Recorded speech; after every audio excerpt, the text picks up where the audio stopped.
Welcome, Muddy River Cribs, to our crib. Well, welcome to the inside of our house. This originally was an Oakley house and has had a couple of owners in between, all of whom have tried to keep the prairie style. And the prairie style is reflected in the outside as well as the inside. On the outside, you have large overhangs, big porches, and colors that are supposed to reflect the surroundings. They're not supposed to distract at all. They're supposed to blend. It's supposed to be simple, but blend. So you do find wide front porches, and you find the wide overhangs, which gave shade as well as protection to the homes, and they were supposed to be functional. The roofs are generally fairly flat hip roofs with not tall structures at all. Prairie style is Midwest. It started here. It came out of New York, which was arts and crafts, that movement. Arts and crafts in New York were more Tudor homes. When they came here, they became prairies, a little more prairie style, a little more spread out. I guess in New York they didn't have as much room as we have here, but back then we had some room. And the movement was from the 1890s to about 1920. And the stucco is fairly common.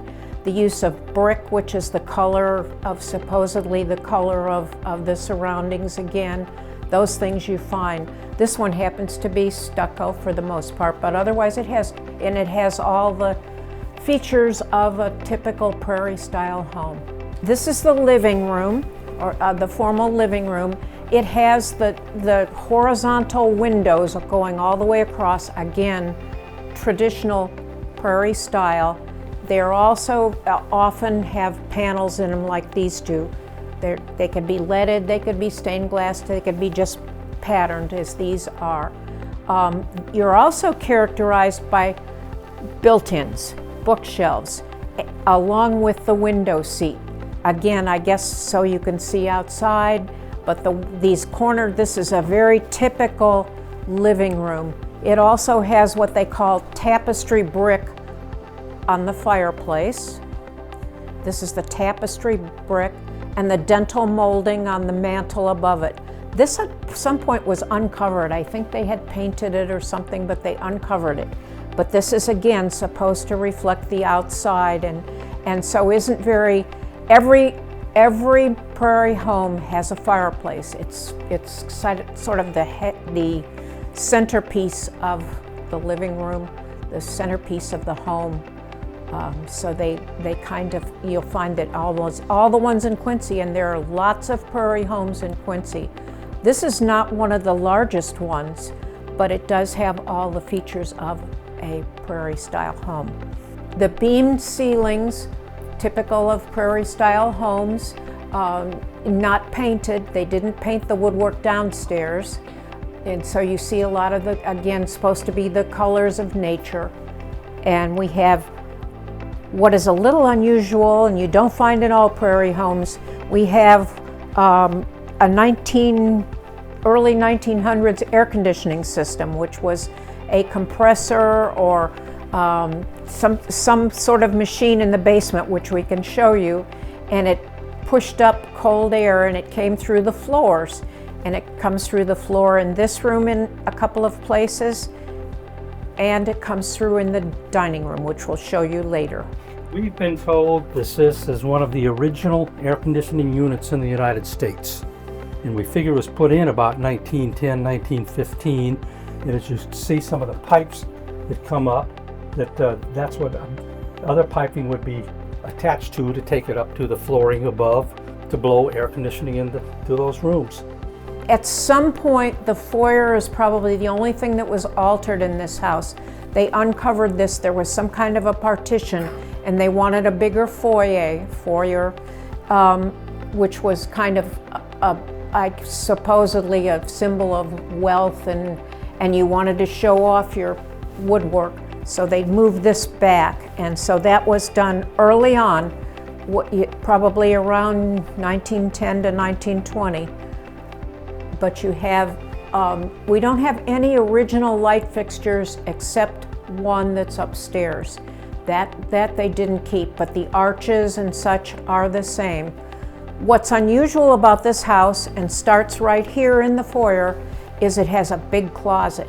We have lots of closets, which is very unusual for early homes. We have several on this floor, and they're all big. They're large closets, and so that's unusual as well, along with the original oak flooring. And oak was the desired wood of the craftsman movement. Morris was the starter of this craftsman movement, or at least he's credited with it. And you see a lot of like Morris chairs and mission furniture, and it's always oak. We'll go from here into the dining room, which was again the major part of the house. That's Scruffy. He's a member of the household, one of the members, probably the key member here. What's typical of this room is the built-ins were typical. Some owners before us uncovered it. It was all painted white, and they uncovered it into its natural state. Everything is natural that was in it. The other thing that was typical is that they beamed the ceilings in the dining rooms because the dining room was a major feature. This room also has the air conditioning, which you can't see, but there's a hole in the middle of the dining room table where the air was coming up from the basement. And otherwise it's typical. This little room over to the side was a sewing room. And at some point, a bathroom was made off to the side. We don't know exactly when that was. We've talked to Hal Oakley, and he's given us lots of information, but he doesn't know everything that went on. That's Scruffy again. A local artist did that for my birthday, for my 80th birthday. This room was originally was a porch. It was part of a porch, and you can see here where there was a distinctive place where they had doors or some kind of closure here, and this was added on, which makes for an absolutely perfect den. And it opens onto the side porch. It has a giant closet behind it. We're now in the kitchen, which was redone, at some point modernized. They kept the original pantry, which is over here. You can look in there if you want. The layout is probably similar. We put open shelving up there, but before that it had white cabinets that were probably from the 70s or so. It's hard to tell exactly. We kind of wanted to open up the feel a little bit without changing the footprint of the house. We always ask to see in people's refrigerators too. Oh. See what's in your refrigerator? Sure. Go ahead and open it up for us. Oh, gee. Pretty full. All right. You can look in closets, we don't care. The elevator was put in late 50s, around 58 to 60, for Mr. Oakley, who needed a wheelchair ramp, okay? And this is the elevator. It makes 4 stops. The basement, the landing where there used to be a garage right there. We have 2 driveways here. There was a garage, they moved it. Somebody moved it. So it stops at the basement, the landing here, and the 2nd floor. Doesn't go to the attic, unfortunately. There's a telephone in there. And there's a telephone in there. There was a telephone in there. I don't know, I guess that was an emergency measure, I'm not sure. We use it for moving stuff up and down a lot of the time. Heavy loads of laundry, whatever.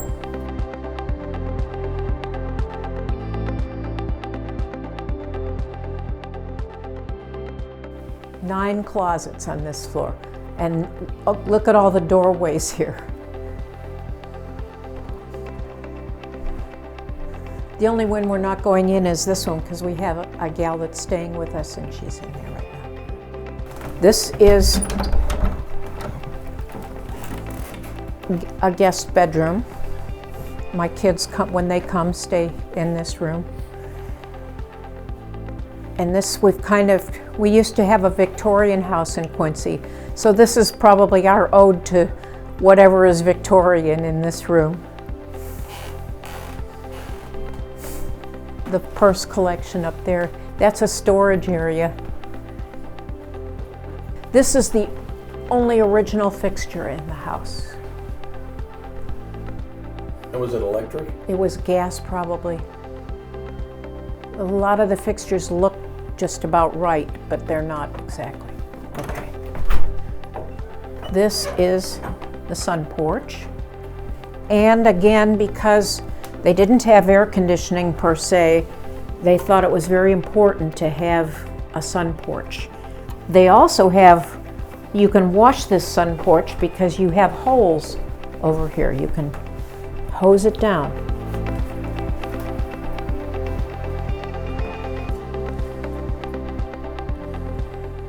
It's one of 2 sun porches. We have 2 of them. The other one you won't get to see because we have somebody in there right now. This is not an original bathroom this is the original bathroom to the house. It has fake subway tile, which was common at that time. They used a fake subway tile. And you also have upstairs more of the picture rails, which you'll see up above. We don't have one in here, but that was typical also. Picture rails in these homes. We have some still up. You can see them in this room. But this is a study. Has a closet that goes all the way back. Dave Oakley, that used to be the runner, this was his bedroom as a child. Remember Dave? Oh, sure. Yeah, it was his room. This is the master bedroom, and it has the picture rails, which we haven't utilized apparently. Oh, the dresser is one that we had a friend that redid this. It's a Empire style big dresser. There's one out in the hallway as well, and he redid both of these years ago. And it's got veneer. It's losing a little bit of its veneer, but veneer was not a new thing. It's a very old concept, and even though people think, oh, veneered furniture is not good, a lot of it was very good furniture. This area was, I'm sure, a closet, and this bathroom was a nursery, from what we know. It was a nursery.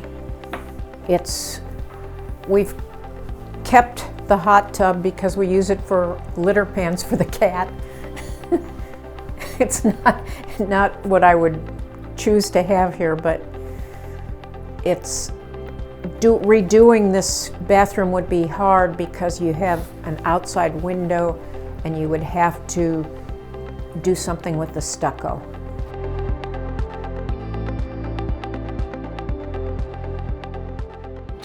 Okay. And we made it. Not a pretty basement. Scruffy did too.